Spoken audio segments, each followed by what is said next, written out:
Ibn Mubarak disait Al-Isnadu min ad-din, walawla al-Isnad, laqala man sha'a ma sha'a. بسم الله والصلاة والسلام على رسول الله أما بعد. نعم. يقول محمد بن صالح العثيمين رحمه الله: وقوله يعني وقرأ قوله تعالى: قل لمن الأرض ومن فيها إلى آخر الآيات. نعم. Le Cheikh Ibn Uthaymin commente les propos du Cheikh Muhammad Ibn Abdul Wahhab ici. Il dit sa parole, c'est-à-dire lis la parole d'Allah, lis la parole du Très-Haut. Lorsqu'il dit à qui appartient la terre et ce qui s'y trouve, jusqu'à la fin des versets. C'est-à-dire, نعم. وهذه الآيات مما يدل على أن المشركين الذين بعث فيهم النبي صلى الله عليه وسلم يقرون بتوحيد الربوبية، فإنهم يقرون بأن الأرض ومن فيها لله لا شريك له، ويقرون بأن الله هو الذي خلق السماوات والأرض وأنه رب العرش العظيم، ويقرون بأن بيده ملكوت كل شيء، وأنه هو الذي يجير ولا يجار عليه. وكل هذا ملزم لهم بأن يعبدوا الله وحده ويفردوه بالعبادة، ولهذا جاء توبيخهم بصيغة الاستفهام في ختام كل آية من الآيات الثلاث. نعم. Le Cheikh dit ici ces versets que le Cheikh a cités là. Donc les versets que le Cheikh Muhammad Ibn Abdul Wahhab a cités, ces versets prouvent que les associateurs auxquels le prophète fut envoyé, ils confirmaient l'unicité d'Allah dans la Seigneurie et ils confirmaient que la terre et ce qu'elle contient, n'est-ce pas, appartiennent à Allah, sans associé. Il confirmait également que c'est Allah qui a créé les cieux et la terre, qu'il est le Seigneur du trône, immense. Il confirmait également que la royauté absolue appartenait à Allah et qu'il est celui qui protège. Et il n'a point besoin d'être protégé. Le Cheikh dit tout ceci leur incombe. C'est une implication. Donc, si ils ont confirmé ces choses-là, le Cheikh dit, ici, là, il leur incombe d'adorer Allah seul, sans rien lui associer. Qu'ils réservent ou qu'ils vouent l'adoration exclusivement à Allah. Il dit c'est pour cela, n'est-ce pas, ils ont été réprimandés ici, là, sous forme d'interrogation. Ok? Donc, si vous confirmez ces choses-là, comment se fait-il que vous donniez à Allah des égaux? Naam. Donc, le Cheikh dit ici, à la fin des 3 versets.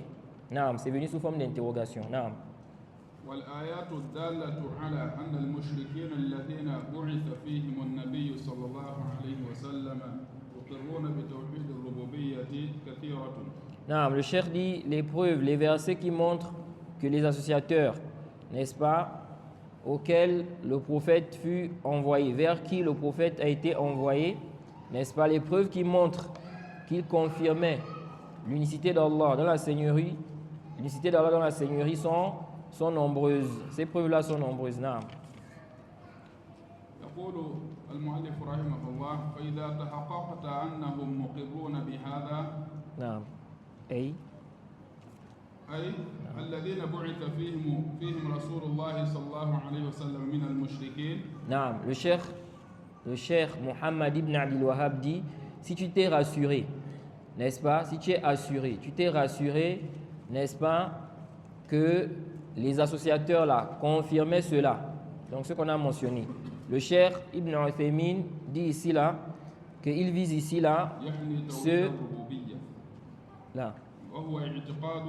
لا الأول الثاني الثاني أي الذين بعث فيهم رسول الله صلى الله عليه وسلم من المشركين. نعم.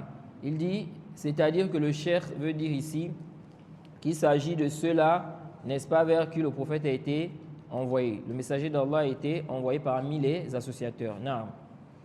مقرون بهذا يعني توحيد الربوبية. لا أعيد. فإذا تحققت.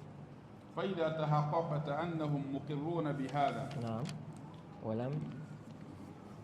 ولم يدخلهم في التوحيد الذي دعاهم إليه رسول الله. طيب.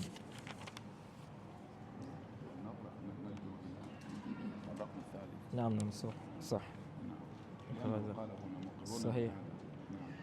فإذا تحققت أنهم مقرون بهذا يعني توحيد الربوبية وهو اعتقاد أن الله وحده هو الخالق المالك المدبر لجميع الأمور. نعم. Donc quand le cheikh a dit ici, si ici là, tu t'es rassuré qu'il confirme cela, bihaza, il dit, ce qu'il veut dire par cela ici, c'est l'unicité d'Allah dans la Seigneurie. Et c'est la croyance qu'Allah seul est le créateur, le roi, le possesseur, celui qui administre toutes choses. Naam. ولم يدخلهم في التوحيد الذي دعاهم إليه رسول الله صلى الله عليه وسلم. Naam. Il dit, si tu as compris cela, et tu as vu quoi? Que cela ne les a pas fait rentrer dans l'islam. Ça ne les a pas fait rentrer, n'est-ce pas, dans le tawhid auquel le messager ou vers lequel le messager a appelé. Ok? Donc, ce tawhid, n'est-ce pas, dont le prophète Mohammed sallallahu alayhi wa sallam a appelé les gens, le fait qu'ils aient confirmé l'unicité d'Allah dans la Seigneurie, cela ne les a pas fait rentrer dans ce tawhid-là. Naam. يقول ابن عثيمين رحمه الله أي أن إيمانهم بأن الله هو الخالق المالك المدبر لجميع الأمور لم يدخلهم في توحيد العبادة الذي دعاهم إليه رسول الله صلى الله عليه وسلم ولم يعصم دماءهم وأموالهم. Naam. Le cheikh dit, il veut dire ici là, donc le cheikh Mohammed ibn Abdul Wahhab, que leur foi là, le fait qu'ils croyaient qu'Allah est le créateur, le maître, celui qui administre toutes choses, cela ne les a pas fait rentrer dans le tawhid, n'est-ce pas, l'unicité d'Allah, dans l'adoration, auquel le messager a appelé. Jade. Et cela n'a pas aussi préservé leur sang et leurs biens. Naam. وعرفت أن التوحيد الذي جحدوه هو توحيد العبادة الذي يسميه المشركون في زماننا الاعتقاد. نعم. تبين لك. نعم. تبين لك. تبين لك. Ils ont mis quoi? الاعتقاد. أي إذا عرفت. نعم. يقول الشارح كل هذا. نعم. إذا عرفت أن الذي نعم. أنكره هو توحيد العبادة الذي يسميه كما قال الشيخ رحمه الله مشرك زمان من الاعتقاد. نعم. تبين لك. نعم. أن هذا الذي أقروا به لا يكفي في التوحيد بل ولا يكفي في الإسلام كله فإن من لم يقر بتوحيد العبادة فإنه ليس بمسلم حتى ولو أقر بتوحيد الربوبية ولهذا قاتل النبي صلى الله عليه وسلم المشركين مع أنهم يقرون بتوحيد الربوبية كما تقدم.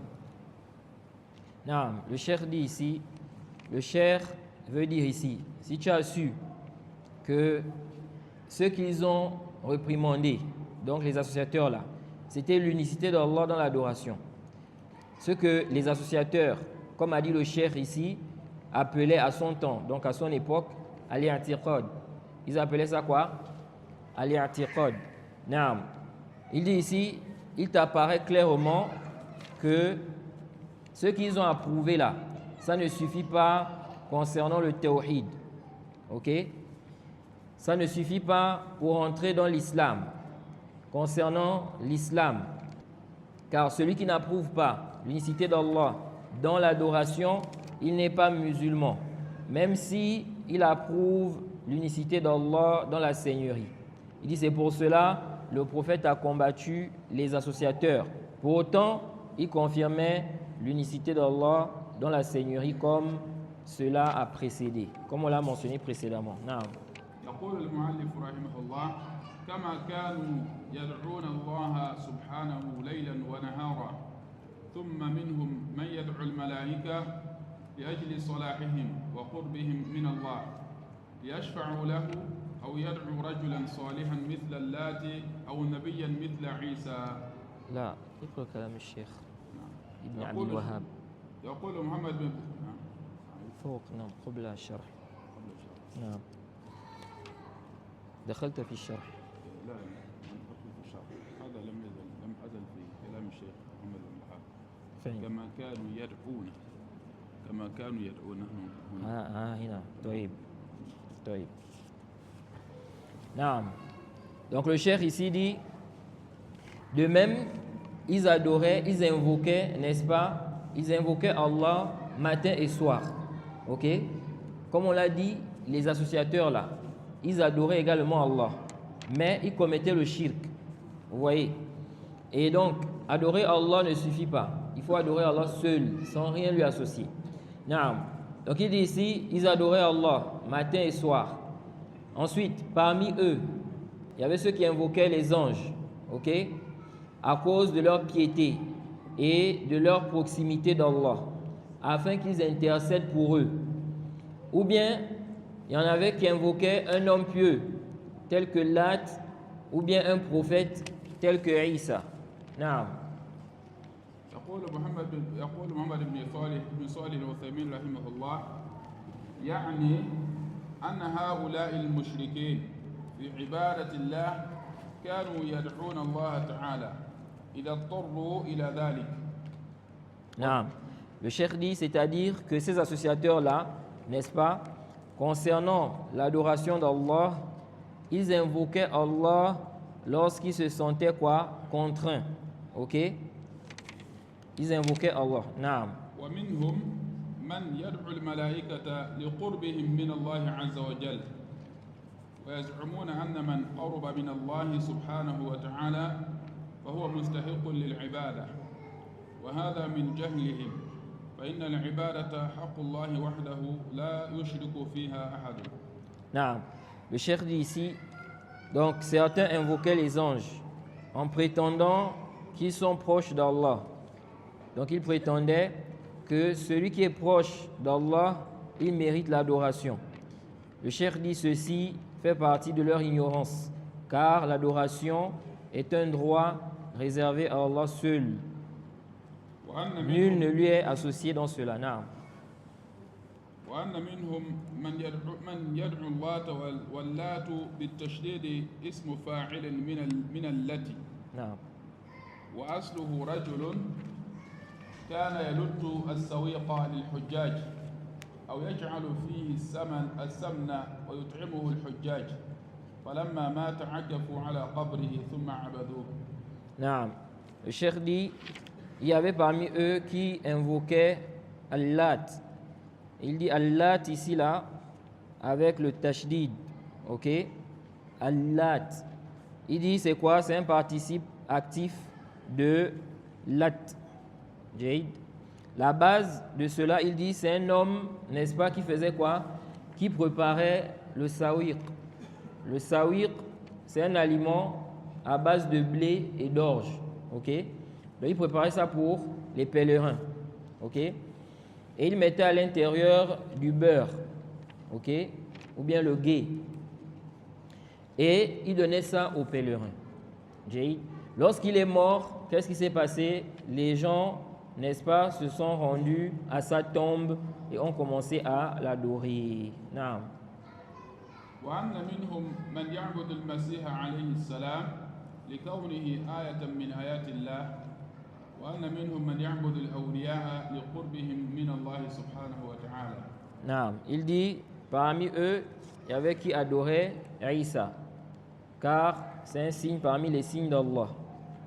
Et il y en avait qui adoraient les alliés d'Allah, car ils sont proches d'Allah. Naam. وكل هذا من تزيين الشيطان لهم أعمالهم التي ضلوا بها عن الصراط المستقيم. قال الله تعالى: قل هل ننبئكم بالأخسرين أعمالا الذين ضل سعيهم في الحياة الدنيا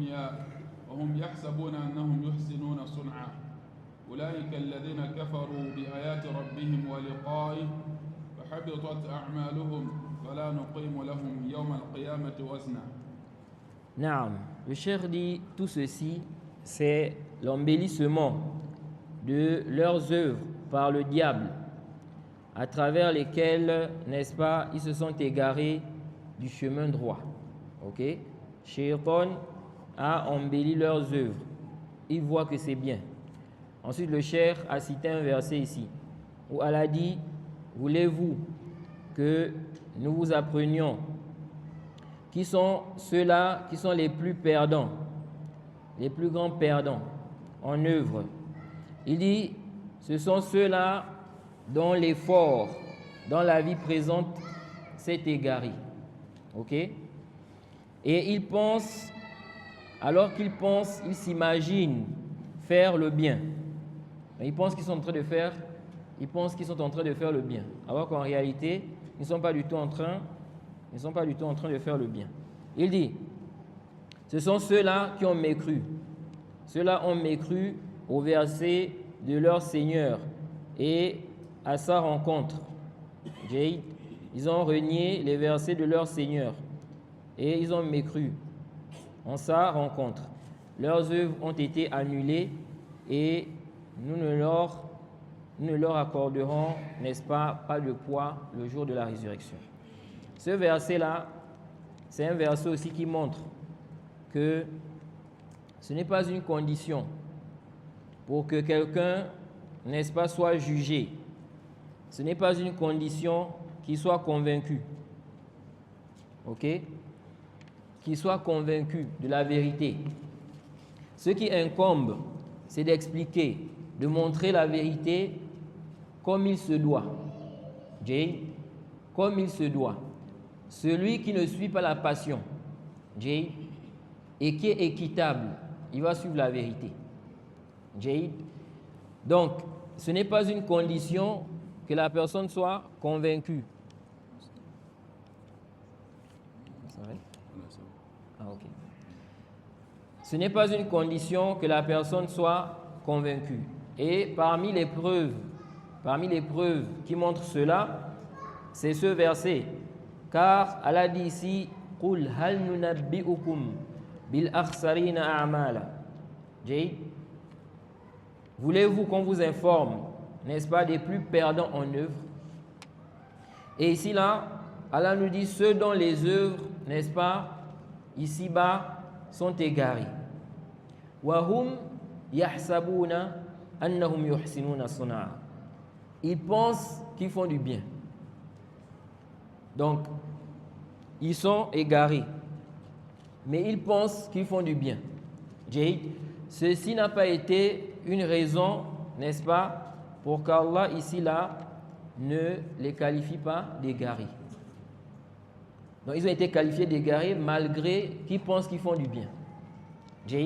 De même aussi, dans la sourate 2 du Coran, le verset 11 à 12, Allah dit quoi là-bas? Il a dit وَإِذَا قِيلَ لَهُمْ لَا تُفْسِدُوا فِي الْأَرْضِ قَالُوا إِنَّمَا نَحْنُ مُصْلِحُونَ أَلَا إِنَّهُمْ هُمُ الْمُفْسِدُونَ وَلَكِنْ لَا يَشْعُرُونَ.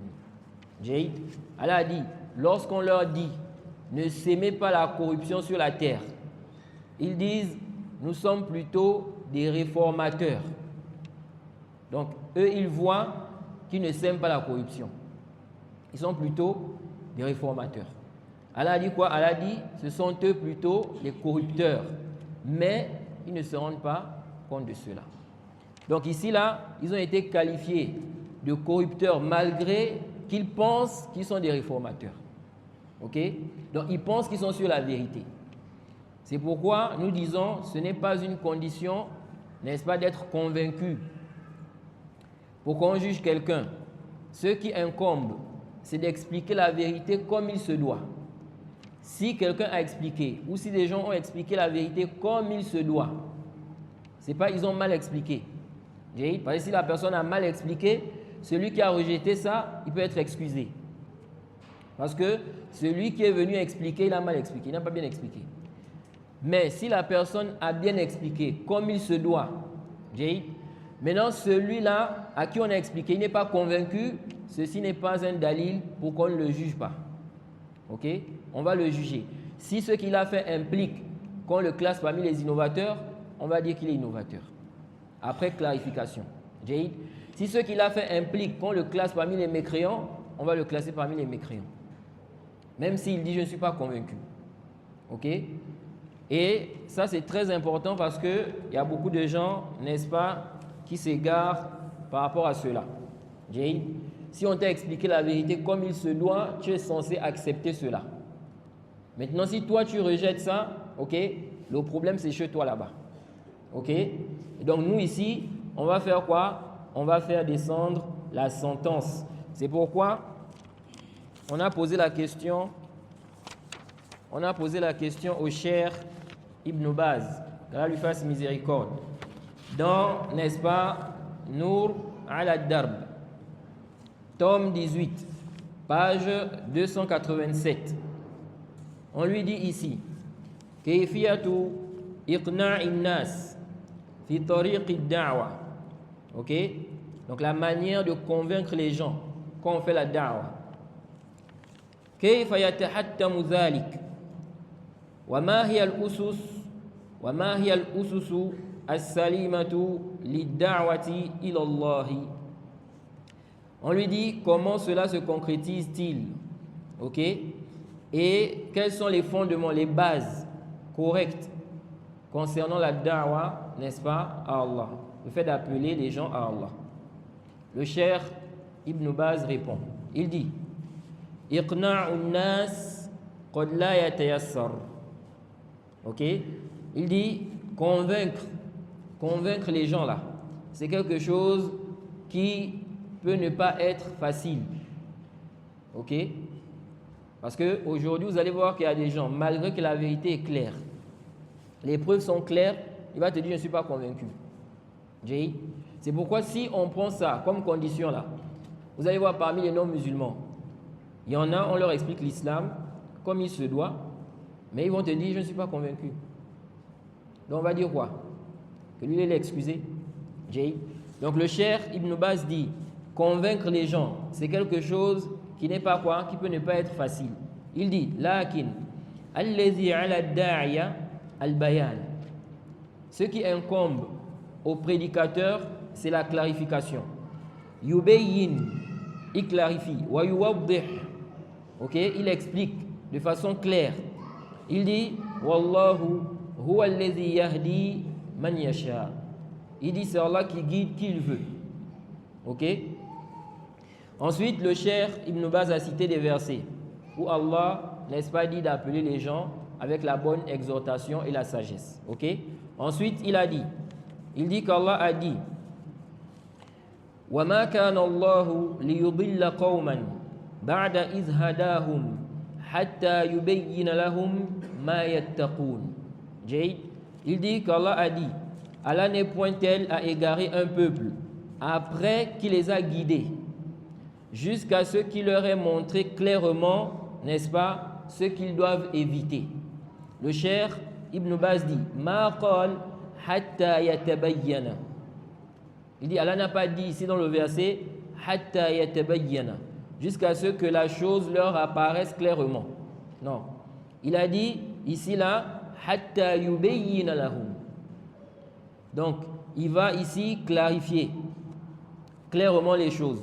Et ici là dans le verset, lorsqu'il dit Allah n'est point tel à égarer un peuple après qu'il les a guidés, il les a guidés ici, c'est-à-dire par la science, ok, en leur montrant, n'est-ce pas, la voie à suivre, par la science, jusqu'à ce qu'il clarifie cela.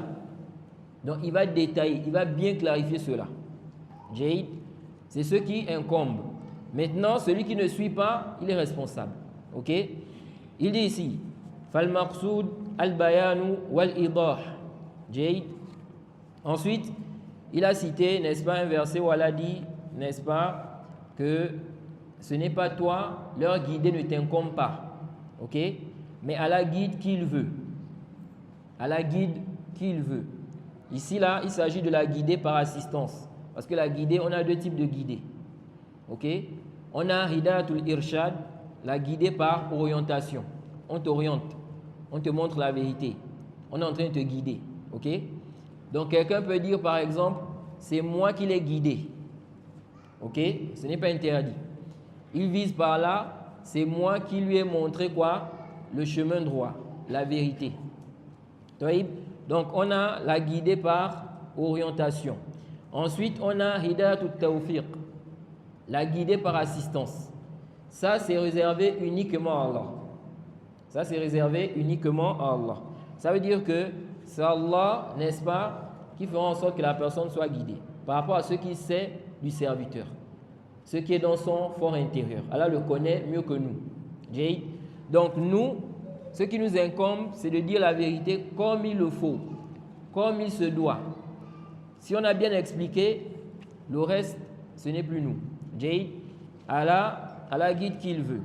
Donc ici, le cheikh dit, n'est-ce pas, comme Allah a dit, c'est lui qui guide qui il veut. Il dit, فَلَيْسَ مِنْ شَرْطِ الدَّعْوَةِ أَن تُقْنِعَهُ. Il dit, ce n'est pas une condition dans la da'wa que tu le convainques. Ok? Qu'il soit convaincu. Il dit ici, قَدْ يَكُنْ مُكَابِرٌ وَقَدْ يَكُنْ مُعَانِدٌ. Ok? Il dit, il se peut qu'il soit têtu. Vous voyez, il est têtu. Il y a des gens comme ça. La vérité est claire, mais lui, c'est quelqu'un qui est têtu. Le cheikh dit, la yaqna', il n'est pas convaincu. Wa in kana al-kalamu muqni'an. Wa in kana al-kalamu muqni'an. Il dit même si la parole est convaincante. Donc c'est convaincant, mais lui, il n'est pas convaincu. Mais cette parole-là, si on emmène ça chez des gens qui sont, n'est-ce pas, équitables, qui ne suivent pas la passion, ils vont savoir que c'est la vérité. Il dit wa in kana al-kalamu muqni'an wal idah muqni'an. Il dit même si la parole est convaincante, la clarification est convaincante, lakin qad la yaqtani'. Il dit il se peut qu'il ne soit pas quoi? Convaincu. Qad yaqul, il se peut qu'il dise maqtana'tu. Maqtana'tu, je ne suis pas quoi? Il se peut qu'il dise je ne suis pas convaincu. Il dit fala yultafatu ila qawlihi. Il dit on ne va pas prendre en compte sa parole là. Du moment où on a clarifié les choses comme il se doit. Ça c'est très important. Vous allez voir parfois il y a des gens, quelqu'un peut être sur la vérité. Il est sur la vérité, mais il va défendre la vérité avec le faux. Il va utiliser des mauvaises méthodes. Il va utiliser des arguments qui ne tiennent pas pour défendre la vérité. À cause de ça, celui qu'il est en train de réfuter, là, il n'est pas convaincu. Ici, là, le problème, c'est chez qui? Celui-là qui fait le run.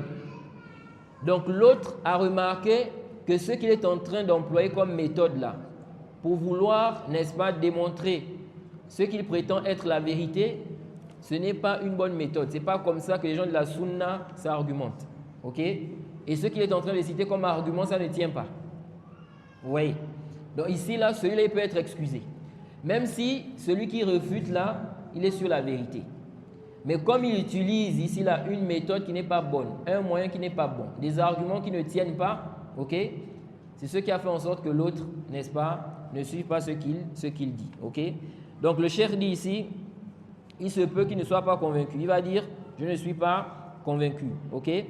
Ici, là, on ne va pas regarder sa parole. Il dit, Mata bullir wa unzir wa hudzir wajaba alayhi al-hujja. Le cheikh dit, n'est-ce pas, du moment où il a été informé, averti et mis en garde, alors la preuve, n'est-ce pas, ou les preuves lui sont obligatoires. Il doit les accepter. Ok? Ici, là, comme on a dit, il faut que ça soit un bayan qui est quoi? Conforme. Ok? La personne a expliqué comme il se doit. Mais si la personne n'a pas bien expliqué, ici, là, celui qui est réfuté, il est excusé. Parce que tu n'as pas bien expliqué les choses. Ok? Ensuite, le cheikh a dit wajaba akhdhuhu biha. Il doit prendre les preuves là. Wala yultafatu ila qawlihi ana ma qtana'tu ou ana ma qana'tu. Il dit ici là, ce qui est obligatoire, c'est qu'ils prennent les preuves là. et on ne va pas regarder sa parole où il dit « je ne suis pas convaincu ». Il dit « innamal maqsudu al-bayan ». Le but ici là, c'est la clarification. « Famata ubliga al-hujja wa buyyina lahu al-amr wajaba an yu'amala bi muqtada dhalik ». Ok? Le cheikh dit du moment où on a mentionné les preuves, on a clarifié les choses, il dit il est obligatoire alors qu'on se comporte avec lui, il doit être traité conformément à ce qu'implique cela. C'est-à-dire, si ici là ça implique qu'on fasse son tabdir, on va faire son tabdir. Si ça implique takfir, on va faire le takfir. Si ça implique qu'il doit être tué, il va être tué. Ok? Et c'est ainsi. Et donc, le cheikh Ibn Baz ici là, il nous fait clairement comprendre que être convaincu là, ce n'est pas quoi? Ce n'est pas une condition. Et tu peux aussi avoir, n'est-ce pas, des qara'in, des indices qui te montrent que, n'est-ce pas, celui que tu es en train de réfuter là, ok, tu n'as pas bien expliqué les choses. Toi-même, tu n'as pas bien expliqué les choses. De même aussi, tu peux aussi avoir des qara'in qui te montrent que ce dernier n'a pas compris. Ok? Mais s'il n'a pas compris, il est excusé. Tu as expliqué, c'est vrai, mais il n'a pas compris. Ok? Ici, là, il est excusé. Donc, si ici, là, tu te rends compte qu'il n'a pas compris, tu dois encore clarifier les choses. Ou tu dois mieux clarifier les choses. Ok? C'est pourquoi elle a dit وَمَا أَرْسَلْنَا مِنْ رَسُولٍ إِلَّا بِلِسَانِ قَوْمِهِ جَيْدٍ لِيُبَيِّنَ لَهُمْ. Vous voyez? Allah dit qu'il n'a pas envoyé un messager si ce n'est avec la langue de son peuple. Si ce n'est avec la langue de son peuple. Pour leur clarifier les choses. Ok? Donc, lorsqu'Allah a envoyé des messagers, il ne va pas envoyer des messagers, par exemple, aux Arabes. Et le messager vient parler anglais. Ok? Ou bien on envoie des messagers, ou bien un messager. On envoie un messager aux Anglais. Et puis il parle arabe. Là. Alors on envoyait le messager, chaque messager avec quoi? La langue de son peuple. Pourquoi? Pour clarifier. Parce que si le messager ne parle pas la langue de son peuple, ils ne vont pas quoi? Comprendre ce qu'il dit. C'est pourquoi, quand on parle de clarification, il faut la compréhension. Il faut que celui, n'est-ce pas, à qui tu t'adresses ait compris ce que tu dis. S'il n'a pas compris, n'est-ce pas, on ne prend pas ça en compte. On ne dit pas tu as fait Qamatul Hujja. Il y a des gens comme ça. Il vient seulement, il cite la preuve et puis il est parti. Il en a fait Qamatul Hujja. Là, il faut qu'il ait compris. Maintenant, toi, tu viens, voilà un Chinois. Il ne comprend pas l'arabe. Tu viens, tu cites un verset. Ou Allah interdit quelque chose. Lui, il fait ça. Mais il ne comprend pas l'arabe. Et puis tu pars, tu dis tu as fait Qamatul Hujja. Tu n'as pas fait Qamatul Hujja. Il faut qu'il comprenne. S'il a compris, alhamdulillah. Donc même s'il te dit je ne suis pas convaincu, du moment où tu as bien expliqué et il a compris ce que tu as dit, ok, il a bien compris, ça suffit.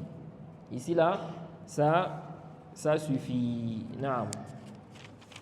Comme je l'ai dit là, tu peux avoir des indices aussi que la personne n'a pas bien compris. Par exemple, tu es en train d'expliquer à quelqu'un quelque chose.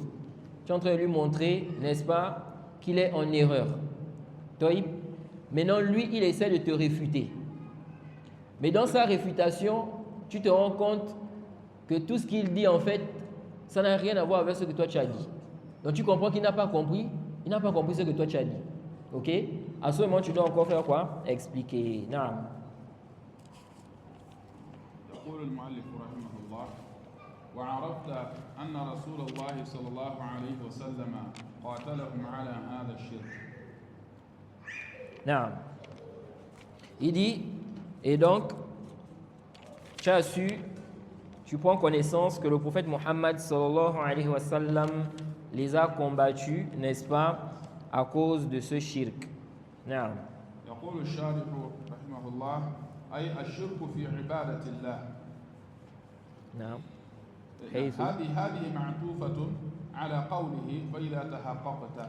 نعم. Lorsqu'il a dit ici là, arafta, donc par rapport à tout ce qu'il a cité précédemment, il dit maintenant tu as pris connaissance, tu as su que le messager les a combattus par rapport à ce shirk. أي الشرك في العبادة. Non. Le cheikh dit ici là que quand il dit si tu as su cela, ou bien maintenant tu as su cela, ok, tu as su qu'il les a combattus par rapport à ce shirk, il dit c'est annexé à quoi? C'est annexé à sa parole إذا تحققت, si tu t'es rassuré d'eux. Non. أي الشرك في العبادة حيث كانوا يعبدون غير الله معه، وليس المراد الشرك في الربوبية، لأن المشركين الذين بعث فيهم النبي صلى الله عليه وسلم كانوا يؤمنون بأن الله وحده هو الرب، وأنه مجيب دعوة المضطرين، وأنه هو الذي يكشف السوء إلى غير ذلك مما ذكر الله عنهم من إقرارهم بربوبية الله عز وجل وحده. فالنبي صلى الله عليه وسلم قاتل هؤلاء المشركين الذين لم يقروا بتوحيد العبادة، بل استحل دماءهم وأموالهم، وإن كانوا يقرون بأن الله وحده هو الخالق، لأنهم لم يعبدوه ولم يخلصوا له العبادة. نعم. Donc le cheikh dit ici, mais avant de continuer, j'aimerais, avant de continuer, enlever une ambiguïté. Certains gens de science, lorsqu'ils parlent, n'est-ce pas, des réfutations, on a vu dans les propos de certains gens de science, lorsqu'ils ont demandé les preuves concernant les critiques de certaines personnes, ok, ils ont dit quoi? Qu'il faut mentionner les preuves convaincantes. Il faut mentionner les preuves convaincantes. Tu as critiqué un tel, ok? Tu as critiqué ce dernier par rapport à quoi? Il faut mentionner les preuves. Certains gens de science, n'est-ce pas? Parfois, ils disent quoi? Il faut mentionner les preuves convaincantes. Qu'est-ce que ça veut dire?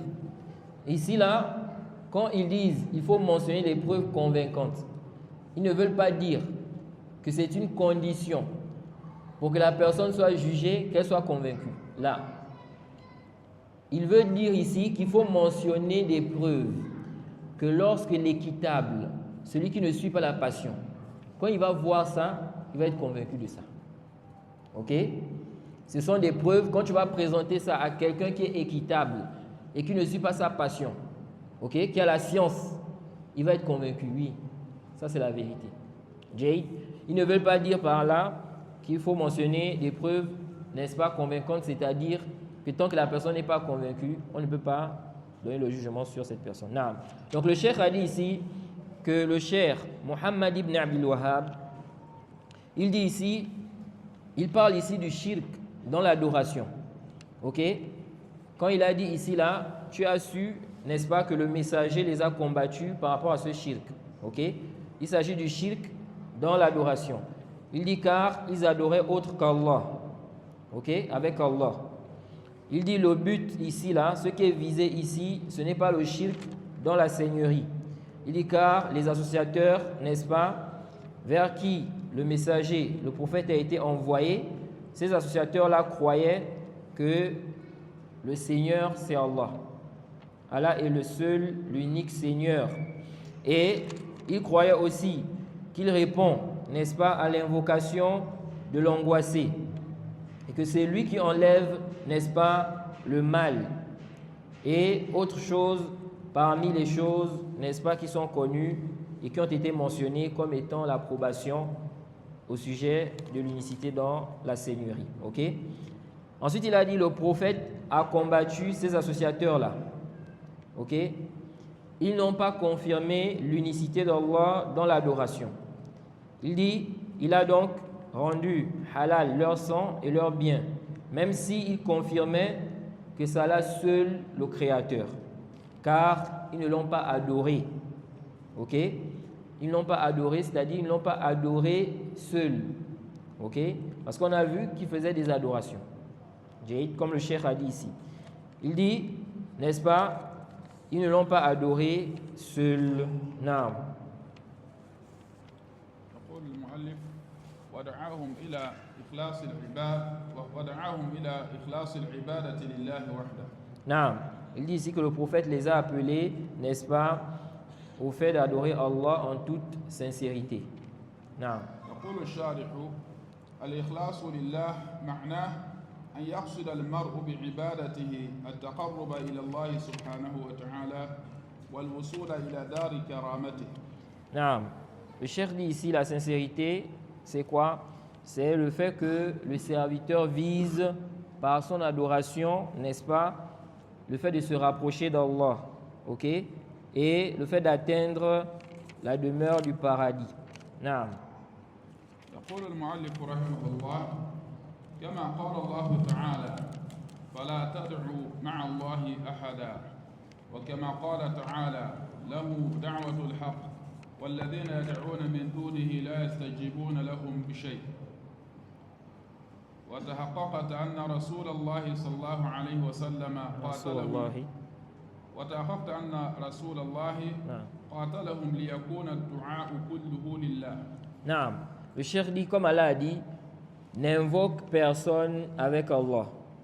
Et comme il a dit, à lui l'appel de vérité. Toute, n'est-ce pas, l'invocation doit être uniquement, n'est-ce pas, à Allah. Il dit ici, ceux qui invoquent autre que lui, n'est-ce pas, ceux qu'ils invoquent en dehors de lui ne répondront d'aucune façon à leur appel, à leur invocation. Non, il dit, et tu as pris conscience, tu t'es rassuré que le messager d'Allah les a combattus afin que l'invocation soit uniquement à Allah. Ok? Non. يقول الشارح رحمه الله يعني أن هذه الأصنام التي يدعونها من دون الله لا تستجيب لهم بشيء كما قال تعالى ومن أضل ممن يدعو من دون الله من لا يستجيب له إلى يوم القيامة وهم عن دعائهم غافلون وإذا حشر الناس كانوا لهم أعداء وكانوا بعبادتهم كافرين. نعم.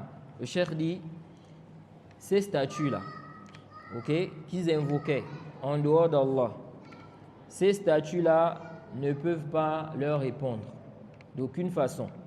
Comme Allah a dit, qui est plus égaré que celui-là qui invoque en dehors d'Allah ce qui ne peut lui répondre jusqu'au jour de la résurrection.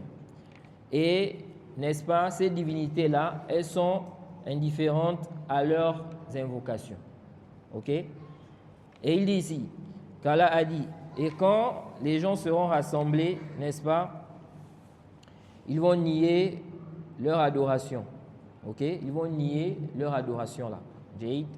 Now, ici là, le cheikh nous montre que ces statues-là ne pouvaient pas répondre à ces invocations-là. Ok? Les gens qui invoquent les morts là, les morts, le mort, quand quelqu'un meurt, c'est fini. Il ne revient plus ici là, sur cette terre, ok? Dans cette vie-là, ok? Celui qui est mort, c'est fini comme Allah a dit wa min waraihim barzakhun ila yawmi yub'athun. Ok? Quand tu traverses l'autre côté là, entre là-bas et ici là, il y a une barrière qui nous sépare. C'est pourquoi le musulman ne doit pas avoir peur du mort. Quelqu'un qui est déjà mort, il y a des gens comme ça, ils ont peur. Ou bien quelqu'un est mort dans une chambre. Jay, maintenant, il doit être là-bas par exemple pour faire quelque chose, il a peur d'entrer là-bas. Jay. Ou bien on a déjà enterré la personne. Mais comme la personne est morte dans la chambre, là, il a peur. Ceux qui disent que non, les esprits des morts reviennent. Ok? Il y en a qui disent ça. Les esprits reviennent. D'autres, ils disent qu'ils invoquent les esprits des morts. Les esprits des ancêtres.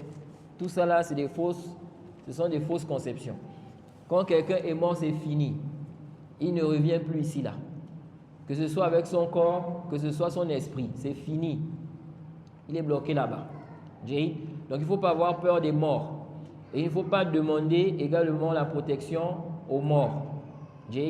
Comme certains aujourd'hui, ils disent, on demande la protection à nos ancêtres. Ok, nos ancêtres, les grands-parents qui sont morts, etc., etc. Tout ceci, ce sont des fausses conceptions.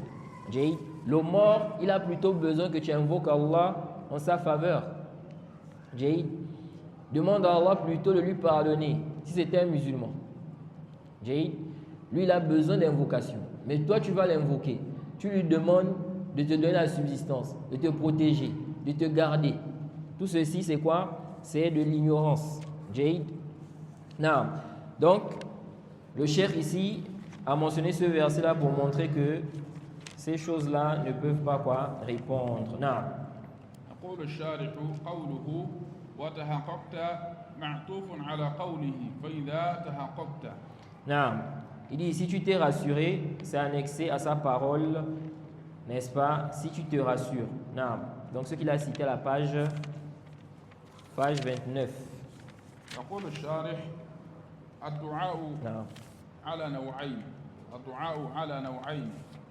الأول دعاء عبادة بأن يتعبد للمدعو طلبا لثوابه وخوفا من عقابه، وهذا لا يصح لغير الله، وصرفه لغير الله شرك أكبر مخرج عن الملة، وعليه يقع الوعيد في قوله تعالى إن الذين يستكبرون عن عبادتي سيدخلون جهنم داخرين.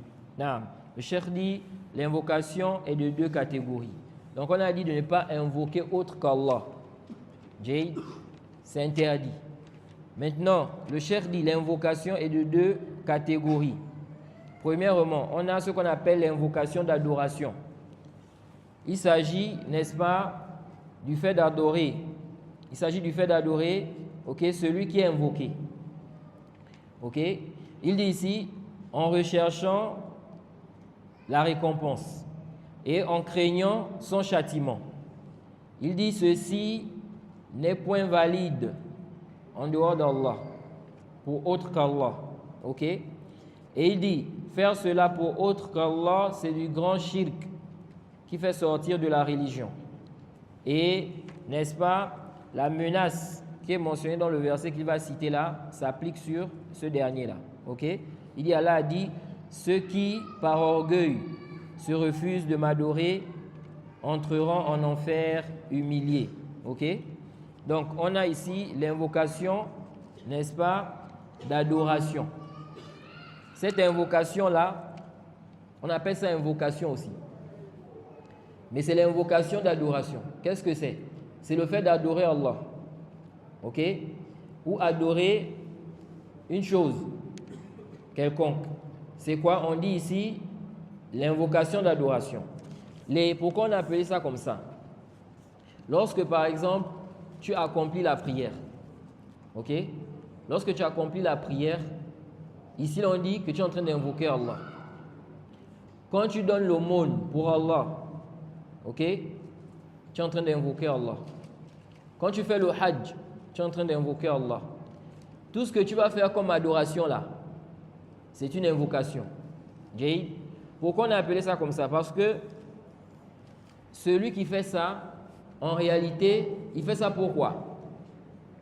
Celui qui prie pour Allah, il jeûne pour Allah, il fait l'aumône pour Allah, n'est-ce pas? Il fait le bien pour Allah. Pourquoi il fait ça? Non. Pour avoir l'agrément d'Allah, pour avoir le paradis. Ok? Donc c'est comme s'il fait une demande. C'est comme s'il est en train de faire quoi? Une demande. Jade. C'est pourquoi on dit, c'est quoi? L'invocation d'adoration. Ok? Même s'il n'a pas dit, n'est-ce pas, directement, dans telle ou telle adoration de manière spécifique, oh Allah, accorde-moi le paradis, mais l'acte qu'il est en train de faire là, n'est-ce pas, s'il le fait pour Allah, il est en train de faire ça parce qu'il veut le paradis. Donc, il demande à Allah en réalité, à travers cet acte-là, le paradis. Donc ça, c'est quoi? L'invocation d'adoration. Ensuite, le cheikh a dit, Naam. يقول الشيخ رحمه الله النوع الثاني دعاء المسألة وهو دعاء الطلب أي طلب الحاجات وينقسم إلى ثلاثة أقسام.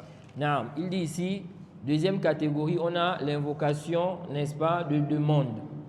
Donc on a l'invocation d'adoration et on a l'invocation de demande. Ok? Il dit ici, il s'agit de quoi? De la demande. Tu demandes à Allah. Demander, n'est-ce pas, ce dont on a besoin. Demander ses besoins ou les besoins.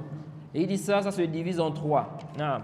القسم الأول دعاء الله سبحانه وتعالى بما لا يقدر عليه إلا هو وهو عبادة لله تعالى لأنه يتضمن الافتقار إلى الله تعالى واللجوء إليه واعتقاد أنه قادر كريم واسع الفضل والرحمة فمن دعا غير الله عز وجل بشيء لا يقدر عليه إلا الله فهو مشرك كافر سواء كان المدعو حيا أو ميتا. Non. Le cheikh dit ici, première catégorie. Donc là, il parle de l'invocation de demande. Il a dit ça se divise en 3 catégories. Première catégorie, il dit ici, invoquer Allah, n'est-ce pas, pour ce que personne ne peut faire en dehors d'Allah. Il n'y a qu'Allah qui peut faire cela. Ok? Donc, demander ici à Allah, tu demandes une chose que personne ne peut te donner, sauf Allah. Il dit ici, c'est une adoration. Jade, c'est une adoration pour Allah. Et ça renferme, ça inclut qu'on ait besoin d'Allah. Et, n'est-ce pas, qu'on se réfugie vers Allah. De même aussi, il y a la croyance en cela, qu'Allah est capable et il est généreux. Il est, n'est-ce pas, immensément généreux et miséricordieux. Non, il dit, celui donc qui va demander à autre qu'Allah, n'est-ce pas, une chose que personne ne peut lui donner, sauf Allah, il est mushrik kafir. Ok? Il est quoi? C'est un associateur mécréant. Il dit que celui qui est invoqué là, celui à qui il demande là, qu'il soit vivant ou mort, qu'il soit vivant ou mort, du moment où il n'est pas capable, il n'y a qu'Allah qui est capable de faire cela, ici là c'est le shirk, c'est le grand shirk. Naam.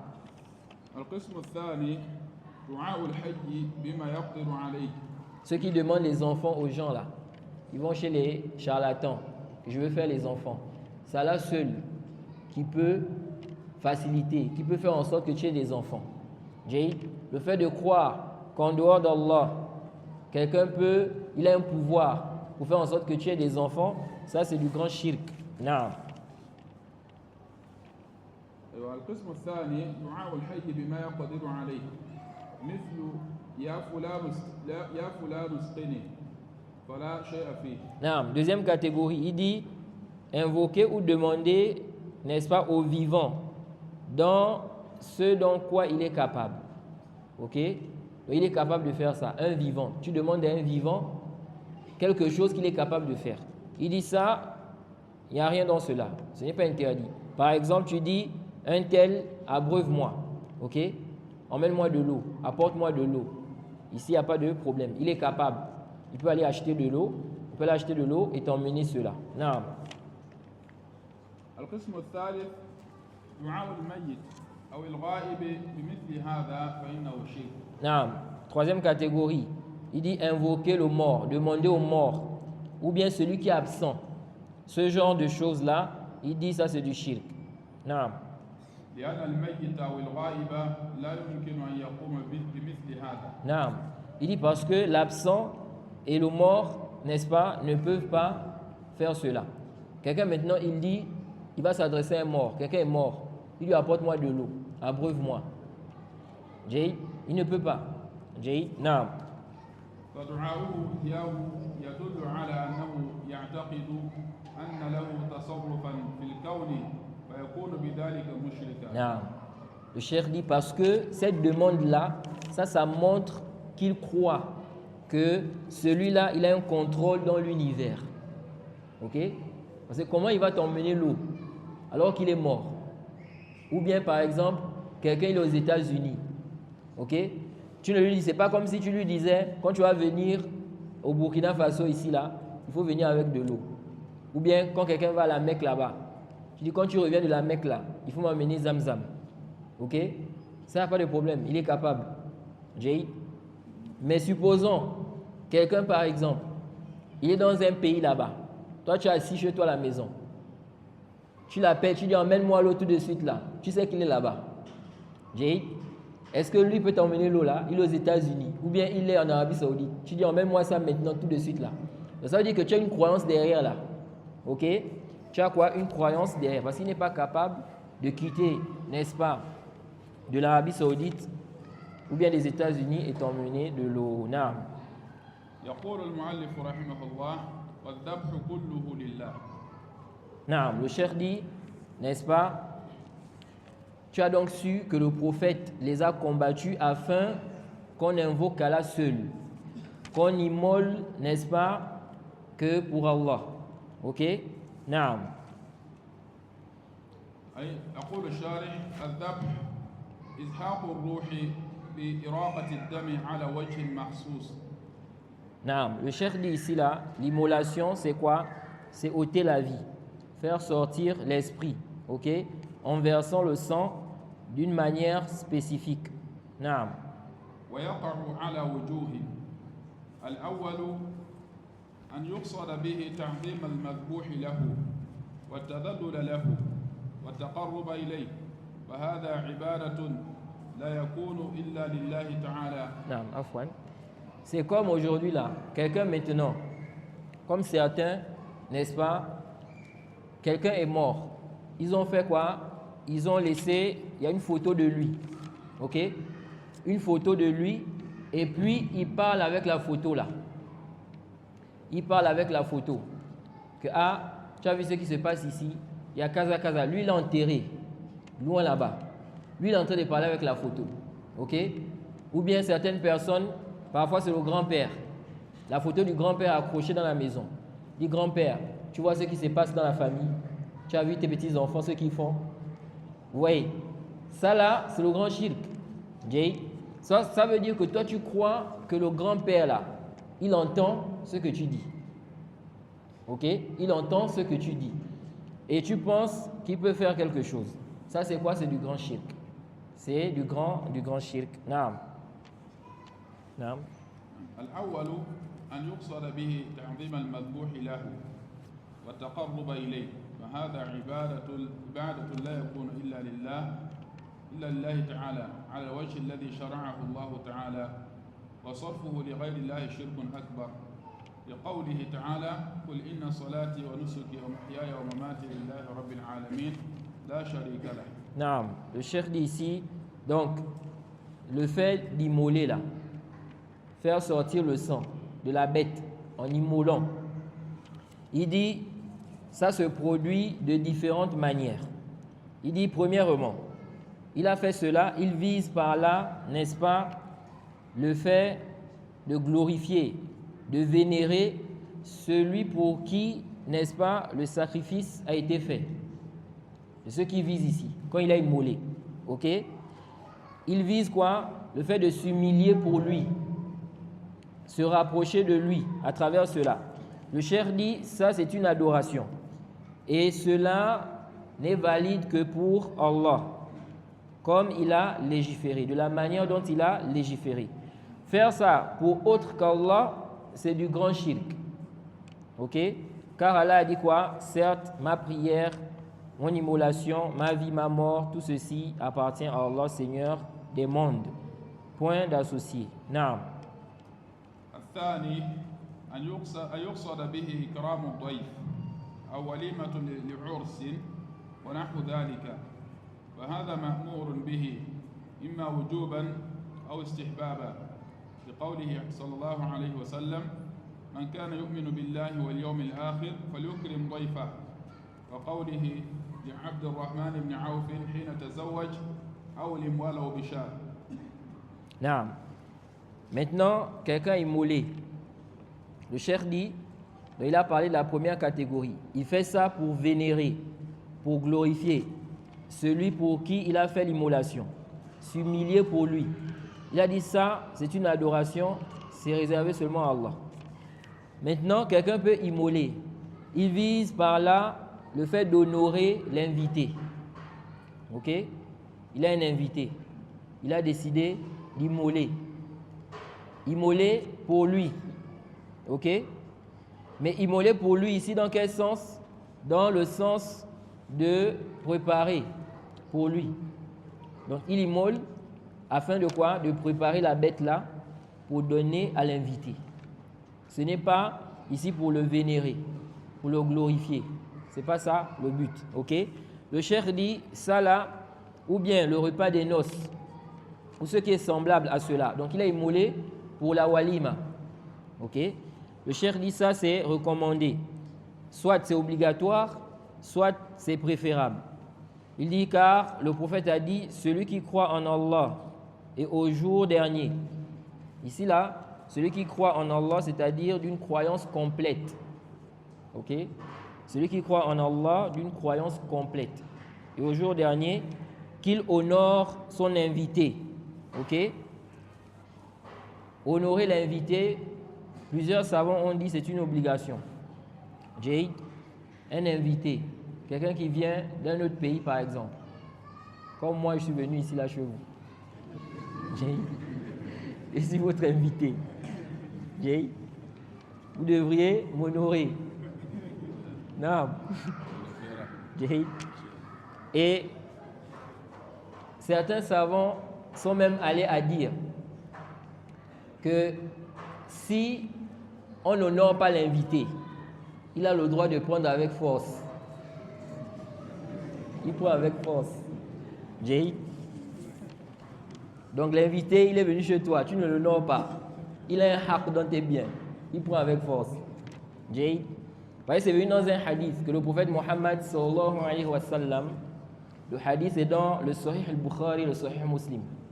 Des compagnons sont venus voir le prophète. Ils ont dit au prophète que on arrive, tu nous envoies parfois, n'est-ce pas?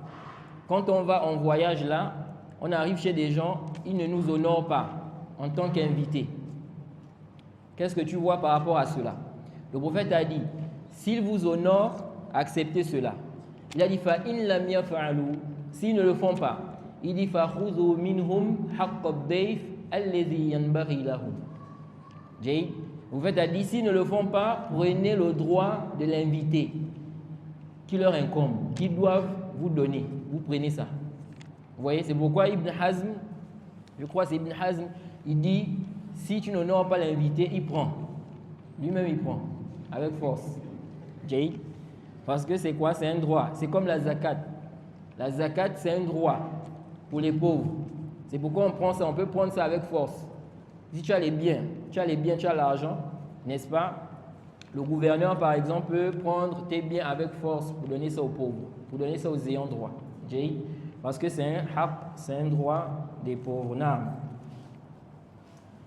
Et il a cité ensuite le hadith. Non. Aujourd'hui, il y a d'autres docteurs qui doivent en bas là. Voilà, parce que si on a s'arrêté à 15 pour répondre aux questions là. Non, on va essayer. Non. Donc ici, là, le cheikh, ensuite, il a cité un hadith où le prophète a dit quoi? Concernant le mariage d'Abdurrahman ibn Auf, il a dit, n'est-ce pas, immole même une brebis. Immole même une brebis. Concernant quoi? Le repas des noces. Ok? C'est pourquoi certains gens de science ont dit que la walima même, c'est une obligation. Jay. Non, on va s'arrêter donc ici pour aujourd'hui.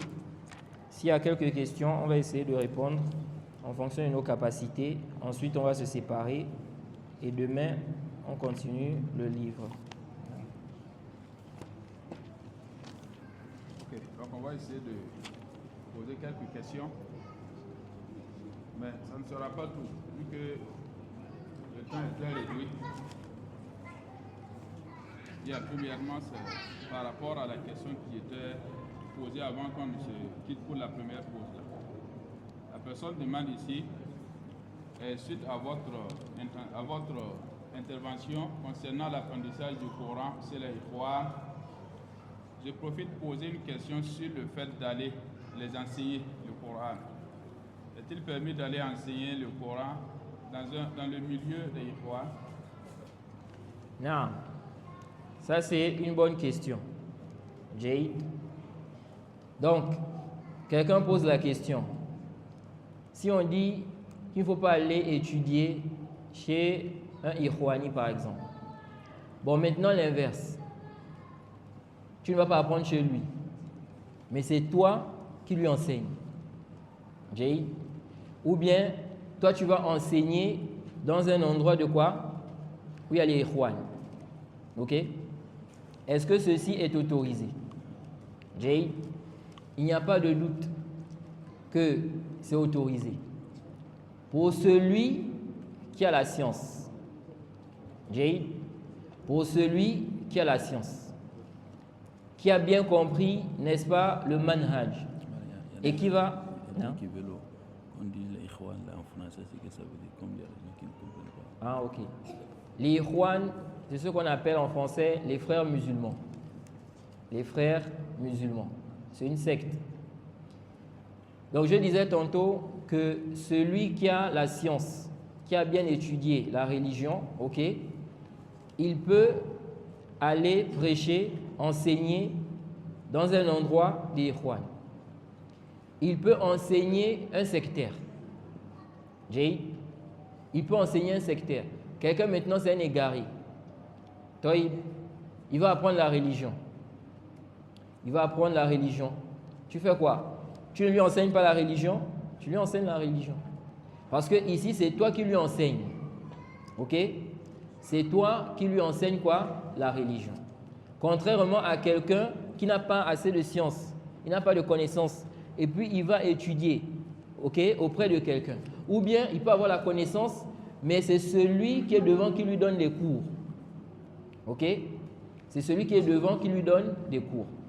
Et comme je l'ai dit ici, n'est-ce pas, que le minimum qui puisse arriver à quelqu'un comme ça, qui va étudier chez les gens des sectes, que ce soit le Coran ou autre, c'est qu'il va chercher à les défendre.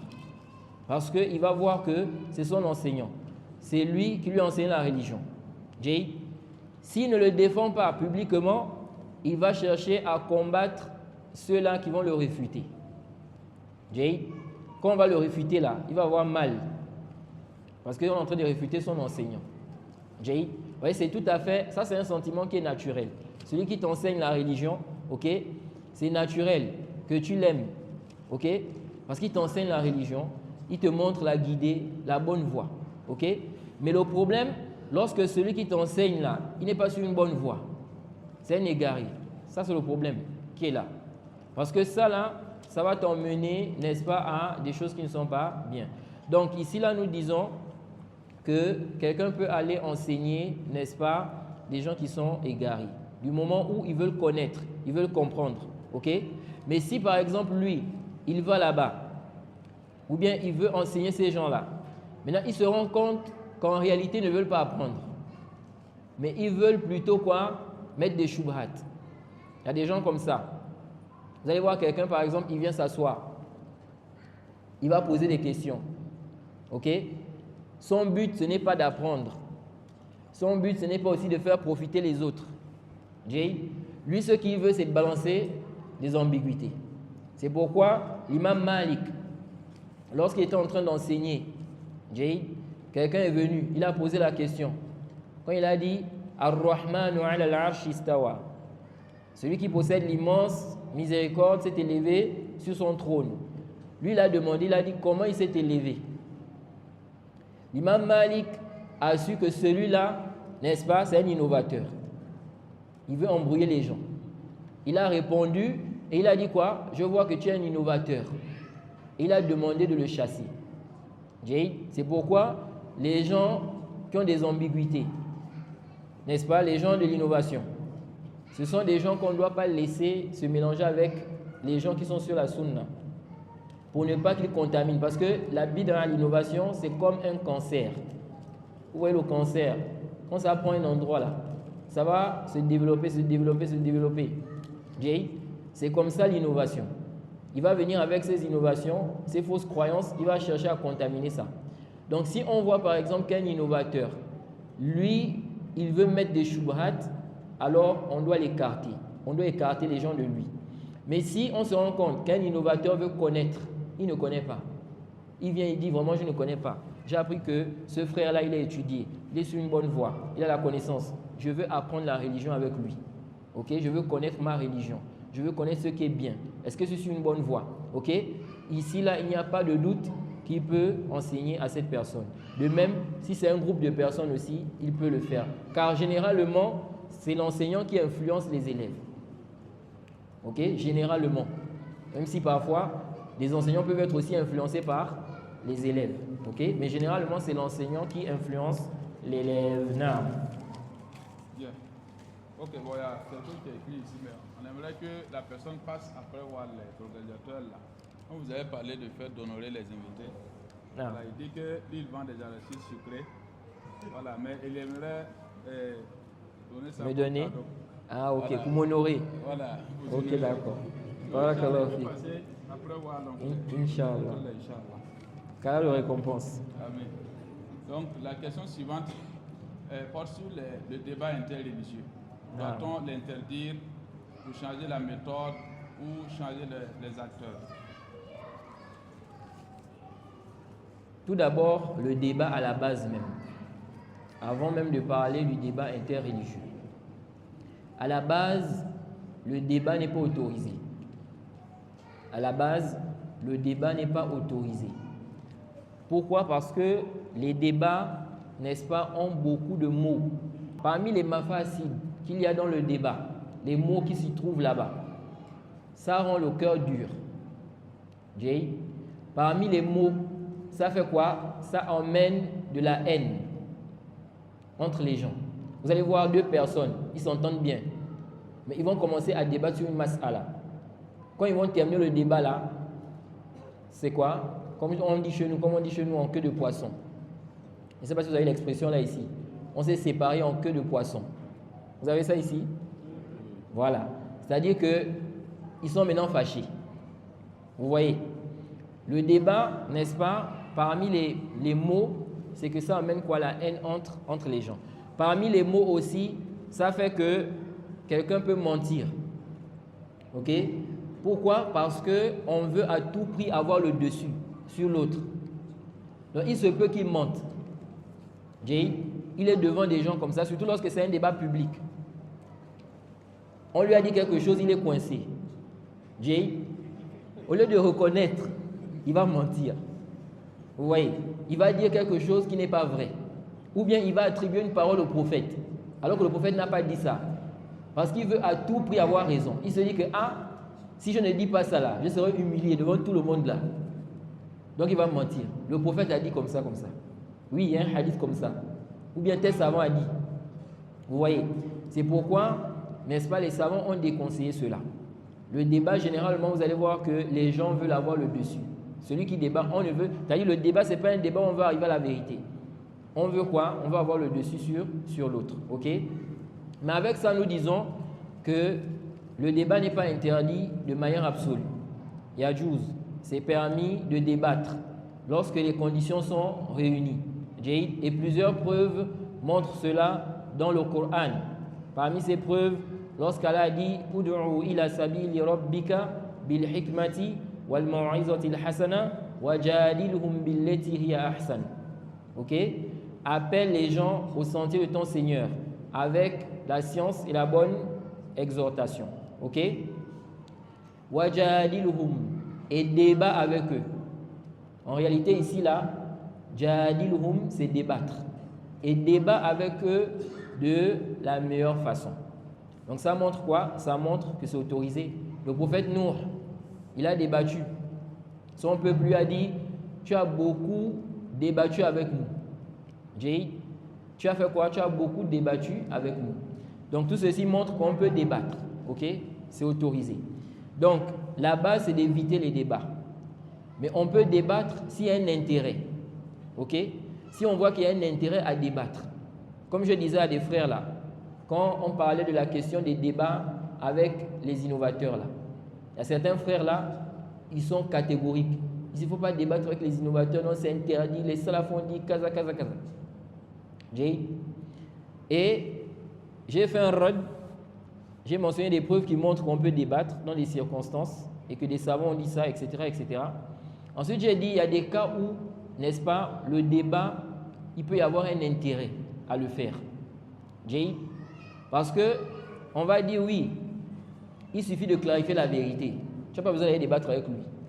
Tu clarifies la vérité, tu peux faire un audio, tu peux écrire un livre, khalas. Pas besoin d'aller débattre avec lui. Ok? Je disais qu'il y a des cas où il peut y avoir un intérêt à débattre. Par exemple, quelqu'un se trouve dans une situation où les gens sont en train de suivre un égaré. Ils sont derrière lui. Toi, tu fais des roudoud. Et Lui, il appelle au débat. Il dit, si tu veux ici le réfuter, que ce soit quoi? Que ce soit un débat. Ok? Et les gens, aujourd'hui, vous allez voir, il y a beaucoup de gens comme ça. Ils pensent que la vérité là, on va voir la vérité que lorsqu'il y a quoi? Débat. S'il n'y a pas de débat là, on ne va pas voir la vérité. Ils disent, ah non, lui il est en train de réfuter là-bas de son côté. Non, il faut parler devant lui. Alors que quand on te réfute là, ce n'est pas devant toi là. Où est-ce que tu as plus le temps de réfléchir et de réfuter? Dans le débat ou bien lorsque ce n'est pas un débat? Si on t'a réfuté, où est-ce que tu as plus le temps pour faire la réfutation? Pendant le débat ou bien lorsque tu n'es pas en débat? Hein? Lorsque tu n'es pas en débat. Parce que pendant le débat, c'est chronométré. Il y a un temps de parole. Tu vas parler, par exemple, on va te dire, c'est bon, tu as déjà parlé pendant tant de minutes, laisse l'autre parler aussi. Et il se peut aussi que tu n'as pas directement la réponse. L'autre peut dire quelque chose, tu n'as pas la réponse sur place. Alors que lorsqu'on te réfute, on te dit, prends l'audio, écoute. Maintenant, réfute ça. Dis ce qui est faux là-bas. Tu dis, non, non, non, débat, viens en face. Mais en face, là où tu auras plus le temps, c'est où? C'est quand tu n'es pas en face de moi. Je te laisse le temps. Tu as 1 mois, 2 mois, prends l'audio, écoute. Fais des recherches, réfute ce qui est faux là-bas. Tu dis, non, non, non, débat, il faut face à face. Alors que le débat, ce n'est pas forcément, lorsqu'on fait un débat, celui qui a le dessus n'est pas forcément celui qui est sur la vérité. C'est pourquoi le prophète Mohammed sallallahu alayhi wa sallam, dans le Sahih, il a dit quoi? Il a dit parfois, vous me présentez vos conflits. Il dit, je juge en fonction de ce que j'entends. Ok? Et il dit, il se peut que l'un d'entre vous soit plus fort que l'autre dans l'argumentaire. Vous voyez? Il y a des gens comme ça. Il a du mal à parler, à bien s'exprimer. Jade, pourtant il est sur la vérité, mais l'autre est plus éloquent que lui. Donc maintenant il se présente devant le juge. Lui il parle, mais il est plus éloquent. Le juge va dire il a raison. Alors qu'en réalité, ce n'est pas lui qui a raison. C'est pourquoi Ibn Hazm, une fois, il a débattu. Il a débattu avec quelqu'un. Celui avec qui il a débattu là, n'est-ce pas, c'est quelqu'un qui avait des problèmes au niveau de la parole. Ils ont débattu et Ibn Hazm a eu le dessus sur lui. Et qu'est-ce qui s'est passé? Quand il est parti, Ibn Hazm, après le débat, il dit, il est allé faire des recherches. Lui-même, il est encore regardé, il est encore parti regarder, faire des recherches. Quand il fait des recherches, il se rend compte que c'est l'autre qui avait raison. Lui, il avait tort. Alors qu'il a eu le dessus sur lui. Il dit qu'il a cherché pour lui dire que tu avais raison. Alors qu'aujourd'hui, là, tu vois beaucoup de gens comme ça. Ils ont débattu, il va chez lui, il découvre que l'autre était sur la vérité, lui, il avait tort, il garde ça pour lui, cache. Il ne va pas dire ça. Jay? Vous voyez? Donc nous disons, s'il y a un intérêt, l'intérêt c'est quoi? C'est que parfois des gens sont en train de suivre quelqu'un et ils pensent que la vérité ne peut être connue que lors du débat. S'il n'y a pas le débat, eux ils n'écoutent pas. On a fait des réfutations, ils disent non, nous on ne veut pas tout ça là. Si tu veux qu'on t'écoute là, il faut parler devant lui-même. Ok? Un cas comme ça là, ok? Il peut y avoir un intérêt à débattre avec lui devant ces gens-là. Jay, il peut y avoir un intérêt à débattre devant lui, n'est-ce pas, devant ces gens-là. Donc nous disons, pour conclure, que le débat, à la base, c'est à éviter. Quand on regarde les salafs, on va voir qu'ils ne passaient pas leur temps à débattre. Les débats que vous voyez là, ça fait perdre du temps. Et en plus de ça, le fait de faire trop de débats, n'est-ce pas, ça t'empêche même d'apprendre vraiment la religion. Regardez aujourd'hui, comme la question qui a été posée là, les débats interreligieux. Ceux qui sont plongés dans ça, qui se concentrent dans ça, vous allez voir qu'ils ont des carences dans la croyance, dans la religion. Parce que le débat là, ça prend énormément de temps. Ça te prend du temps, le débat que vous voyez là. Surtout les débats avec les chrétiens là. Donc quand toi tu prends tout ton temps pour étudier la Bible, le tawhid, des noms et attributs, tu n'étudies pas. Ton tawhid, le tawhid dans l'adoration, les formes de shirk, les catégories de shirk, tu n'étudies pas ça. Comment prier correctement, tu n'as pas le temps pour ça. Tu es seulement dans les débats. Alors que toi d'abord, tu dois te sauver d'abord. Le plus important, c'est d'abord toi. Parce que tu peux être la cause de la guidée de quelqu'un, toi tu vas en enfer. Toi tu vas en enfer et lui il est sauvé. Non, tu as été pourtant la cause de sa guidée. Vous voyez, il y a des gens aujourd'hui là, ils sont rentrés dans l'islam par l'intermédiaire de certaines personnes. Une fois ils sont rentrés dans l'islam, ils ont commencé à apprendre là. Ils se sont rendus compte que ceux qui ont été la cause de leur guidée, donc pour rentrer dans l'islam, ceux-là même ils étaient égarés. Oui, vous voyez. Pourtant tu as été la cause qu'ils soient dans l'islam. Mais comme toi tu es dans l'égarement, tu n'apprends pas la religion. Lui maintenant il a commencé à apprendre la religion correctement, il se rend compte que donc celui qui m'a même fait rentrer dans l'islam, lui-même il a des problèmes comme ça. Vous voyez. Donc c'est ça, c'est pas parce que tu as été la cause de la guidée de quelqu'un que forcément ça veut dire quoi? Que le plus important pour toi c'est de chercher à emmener les gens à l'islam, à faire entrer les gens à l'islam. Et tu oublies ta propre personne. Parce qu'il y en a qui regardent ça. Ils regardent que on est la cause de la conversion de beaucoup de gens. Ok? Mais ta propre personne, est-ce que tu vas aller au paradis? Tu es la cause, mais toi-même si tu es dans le shirk, tu es dans une conception de shirk, celui que tu as fait rentrer dans l'islam, peut-être Allah va le guider, il va bien apprendre l'islam, il va apprendre le tawhid, il va être sur le tawhid. Mais toi tu es dans le shirk, tu n'apprends pas. Tu es seulement là, tu dis non, je fais rentrer les gens dans l'islam. Il faut regarder aussi ta personne. Donc ici nous disons les débats avec les chrétiens. Le os, c'est d'éviter ça. La base, c'est d'éviter ces débats-là, les débats publics-là. On a vu que ça a causé beaucoup de maux. C'est vrai qu'en faisant ces débats-là, il y a des gens qui sont guidés, qui rentrent dans l'islam. Mais en même temps, ces gens-là qui font ces débats-là, on se rend compte que ce sont des gens qui ne sont pas aptes. Et à cause de ça, ils propagent beaucoup de fausses croyances. Ils égarent des musulmans. Vous dites non, vous êtes la cause de la guidée des gens. Mais en même temps, vous êtes en train d'égarer aussi des musulmans. Parce que dans vos débats-là, vous dites des choses qui ne sont pas conformes à l'islam. Vous dites des choses qui sont fausses. Et ceux qui vous suivent, ils ont confiance en vous, ils prennent ça, ils se disent que c'est la vérité. Vous êtes en train d'égarer les gens. Celui-là qui est en France, là, il s'appelle comment? Karim Al-Hanafi. Quelqu'un, il débat avec les chrétiens. Débat. Il est sorti, n'est-ce pas, avec une question. Il dit que Isa a été crucifié. Isa a été crucifié. Et il propage ça. Vous voyez? Et forcément, il y a des gens qui ont confiance en lui, qui vont le suivre, en disant quoi qu'il a raison. Vous voyez?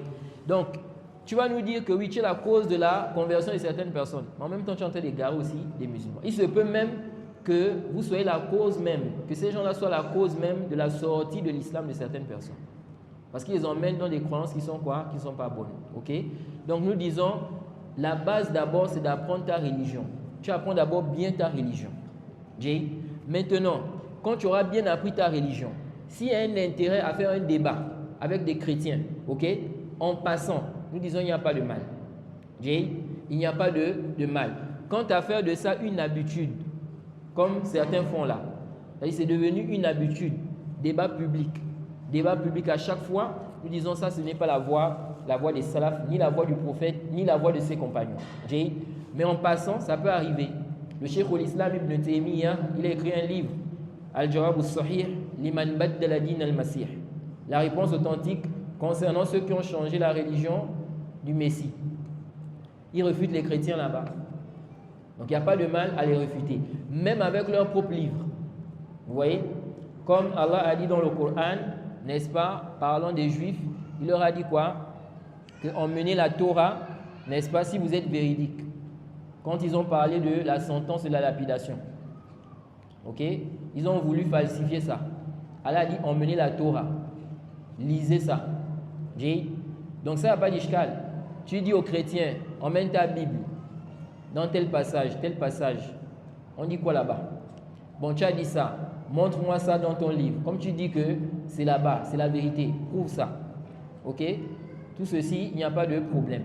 Mais si ça devient maintenant quelque chose qui est continu, habituel, nous disons non, ce n'est pas la voie des salafs, ce n'est pas une bonne chose. Non. Je pense qu'on va s'arrêter là. Donc, comme on n'est plus par le temps, les autres questions seront posées demain, Inch'Allah. On va s'arrêter comme ça. Et c'est donné rendez-vous donc pour demain, bismillah.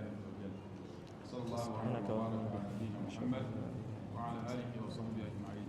السلام عليكم ورحمه الله وبركاته.